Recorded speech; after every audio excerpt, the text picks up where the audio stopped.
Eu me sinto muito solitária quando eu entro nas redes sociais.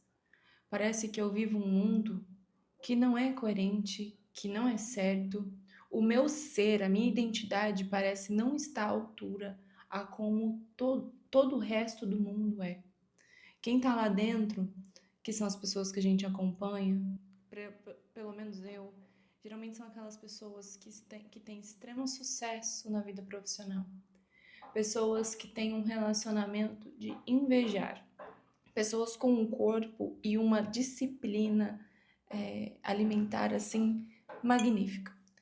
E quando você sai da rede social e você olha, e esse você é muito eu, olho para as coisas ao meu redor e vejo o quão, de certa maneira, parado é, eu penso, que graça tem isso? E a minha vista, o meu olho, vai ficando cansado de ver sempre o mesmo ao meu entorno. Vai ficando embaçado, sabe? E aí eu já não consigo ver mais nada. Nada de bom, nada de importante, nada de abençoado. Tudo, na verdade, é muito abaixo do que deveria ser. E quanto a esse entorpecimento da minha vista, existe um conto que retrata isso muito bem, porque eu sei que não acontece só comigo. Ele é curto, então eu gostaria que você tivesse um pouquinho de paciência, que eu vou lê-lo agora, mas vale muito a pena. Acho que foi Hemingway quem disse que olhava cada coisa à sua volta como se a visse pela última vez. Pela última ou pela primeira vez? Pela primeira vez foi outro escritor quem disse. Essa ideia de olhar pela última vez tem algo de deprimente. Olhar de despedida, de quem não crê que a vida continua. Não admira que Hemingway tenha acabado como acabou. Fugiu enquanto pôde do desespero que o roía e daquele tiro brutal. Se eu morrer, morre comigo um certo modo de ver, disse o poeta. Um poeta é só isto, um certo modo de ver. O diabo é que de tanto ver a gente banaliza o olhar. Vê, não vendo. Experimente ver pela primeira vez o que você vê todo dia sem ver. Parece fácil, mas não é. O que nos cerca, o que nos é familiar já não desperta curiosidade. O campo visual da nossa rotina é como um vazio. Você sai todo dia, por exemplo, pela mesma porta. Se alguém lhe perguntar o que é que você vê no seu caminho, você não sabe, de tanto ver você não vê. Sei de um profissional que passou 32 anos a fio pelo mesmo hall do prédio do seu escritório. Lá estava sempre pontualíssimo o mesmo porteiro. Dava-lhe bom dia e às vezes lhe passava um recado ou uma correspondência. Um dia o porteiro cometeu a descortesia de falecer. Como era ele, sua cara, sua voz, como se vestia, não fazia a mínima ideia. Em 32 anos nunca o viu. Para ser notado, o porteiro teve que morrer. Se um dia no seu lugar estivesse uma girafa, cumprido o rito, pode ser que também ninguém desse por sua ausência. O hábito suja os olhos e lhes baixa a voltagem. Mas há sempre o que ver. Gente, coisas, bichos, e vemos? Não, não vemos. Uma criança vê o que o adulto não vê. Tem olhos atentos e limpos para o espetáculo do mundo. O poeta é capaz de ver pela primeira vez o que de tão visto ninguém vê. Há pai que nunca viu o próprio filho, marido que nunca viu a própria mulher. Isso existe às pampas. Nossos olhos se gastam no dia a dia, opacos. É por aí que se instala no coração o monstro da indiferença. Hoje, quando eu estava na academia, eu coloquei um vídeo da professora Helena Galvão, que é uma filósofa, para ouvir, onde ela falava sobre superar a ansiedade. E é claro que quando a gente tem esse ato comparativo da nossa vida com a vida dos outros e a gente se menospreza e começa a menosprezar as coisas ao nosso entorno, a gente vai se sentir ansioso. E ela trouxe um ponto falando sobre como lidar com a ansiedade, em que para mim eu vejo que é o que mais me atrapalha em toda a minha vida. E apesar de tudo que ela apresentou, eu não sei como eu vou agir de agora para frente. Mas eu sei que algo precisa ser feito. E este monstro, além da indiferença, o monstro número 2, que para mim não é a indiferença para mim não é um problema, mas a expectativa. Todas as vezes que nós vamos fazer algo com uma expectativa de um resultado final, a gente fica muito excitado, a gente fica muito emocionado, a gente sente medo, a gente sente angústia, e isso nos tira, palavras dela, a lucidez. E quando a gente perde a lucidez, a gente não consegue analisar as coisas da vida como ela de fato é, como elas de fato são, perdão. A gente não consegue ter uma visão pautada na realidade, entende? A gente tá sempre com aquela perspectiva de que vai dar errado, de que deu certo pro outro, não vai dar certo pra mim, ah, de não ser o suficiente. Sempre essa angústia, esses pensamentos que rondam a nossa cabeça. Eu não sabia da onde eles vinham. Enquanto ela falava sobre a expectativa e as coisas que a expectativa causa na nossa vida, eu fui olhando em retrospecto para todos os projetos em que eu me empenhei a fazer. E sempre eu fui rodeada em todos os meus atos. E eu vou dar dois exemplos, um muito banal e um muito recente. Na verdade, ambos são recentes, mas assim, um que seria considerado normal sentir ansiedade. O primeiro é gravar esse próprio vídeo. Antes de conseguir desenrolar a linha de raciocínio, não parece porque o vídeo é editado, mas a gente vai, eu, né? Respira, tenta de novo, se sente insegura, até que as coisas começam a fluir e às vezes não flui, sabe? Às vezes fica uma comunicação trancada. E o segundo exemplo é que recentemente eu comecei a jogar Mortal Kombat com o meu namorado. E parece que tudo que eu vou fazer, tudo existe um nível de competição. Com uma roupagem, assim, sufocado por uma camisa de força que é a necessidade de ser boa. Parece que eu preciso ser boa em tudo. Enquanto eu tô jogando, eu não consigo aprender. Eu não consigo entender o que eu estou fazendo para dar os golpes que eu estou fazendo e as defesas que eu estou fazendo. Eu só saio apertando os botões desesperadamente. Eu não consigo ter uma leitura do que está acontecendo para que eu possa ir melhorando no jogo. Eu só fico perdendo e cada vez pior. As minhas mãos soam no controle. Soam é sino, né? As minhas mãos suam no controle.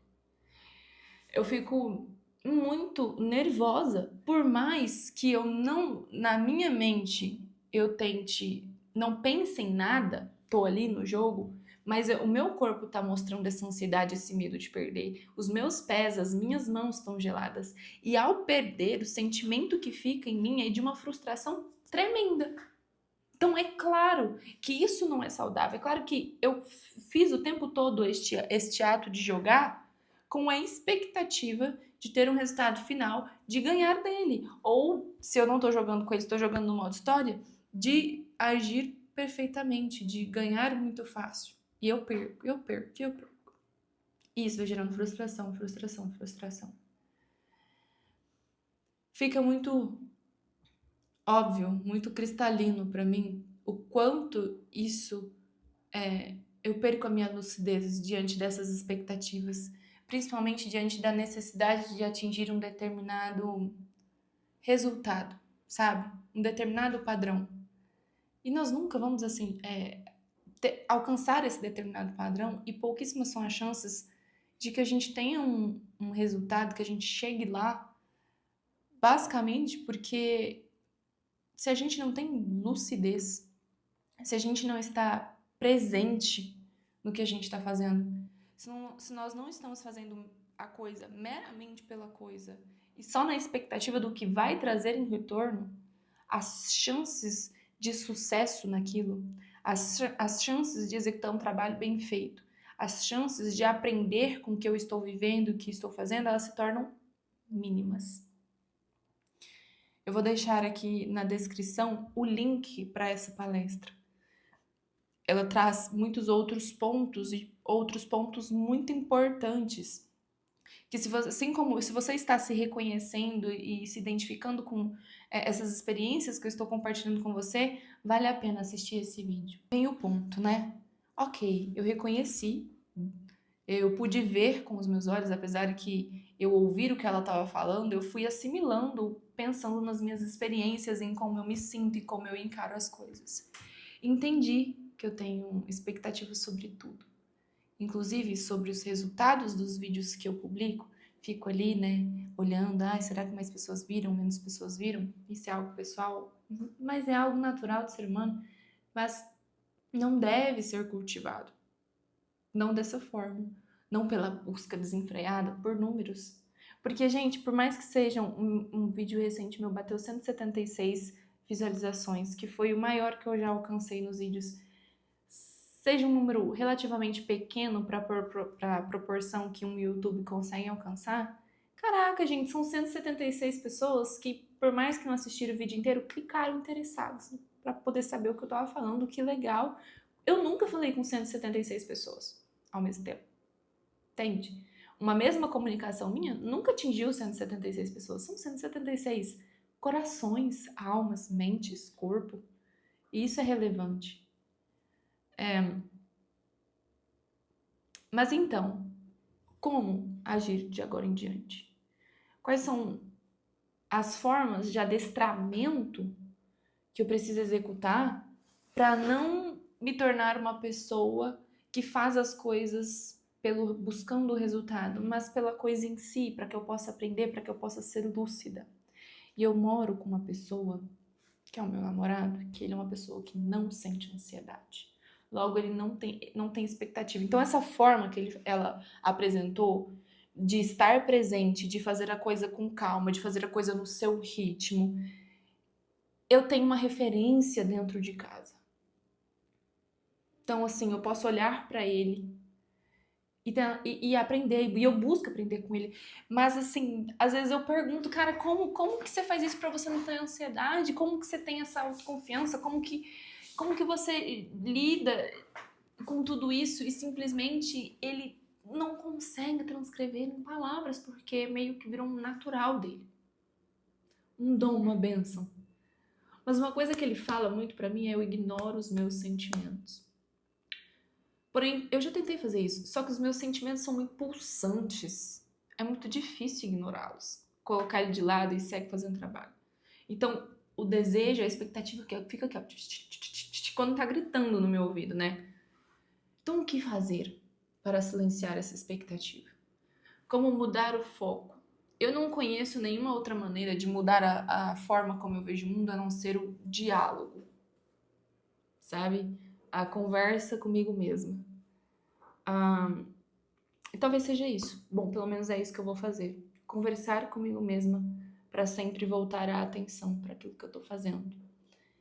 E um último ponto pra gente finalizar é o quanto eu já ouvi falar que pessoas produtivas são as multitasks, né? São as que fazem multitarefas, várias coisas ao mesmo tempo.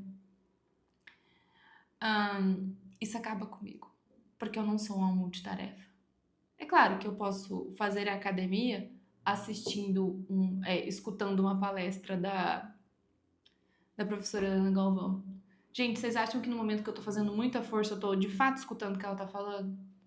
Vocês acham que no momento que eu estou escutando de verdade o que ela está falando, eu tô concentrando no meu corpo, no que ele tá fazendo? Eu não tô. É porque assim, eu escuto música, mas eu cansei de escutar música, e umas músicas nada a ver que não andam me agradando mais, então eu comecei a escutar ela porque me ajuda. O pouco que eu já escuto me ajuda, já traz certa lucidez. Mas eu tenho o propósito de, neste final de semana, eu sentar e assistir para sentar e assistir. E ó, anotar. Para assimilar mais. Mas eu vejo que nem é anotar que me faz aprender. É pensar junto com o que a pessoa tá falando. Enfim, esse já é um assunto para um outro vídeo. Então, de tanto ver não vemos, a expectativa é um grande inimigo. E que a gente possa nos adestrar para viver uma vida adequada, pautada no nosso momento. É tudo o que importa, o meu momento presente. Então, agora é o meu momento de gravação, daqui a pouco vai ser o meu momento de edição, o momento de publicação, o momento de ler, o momento de trabalhar, e etc e tal. Um beijo e até o próximo vídeo.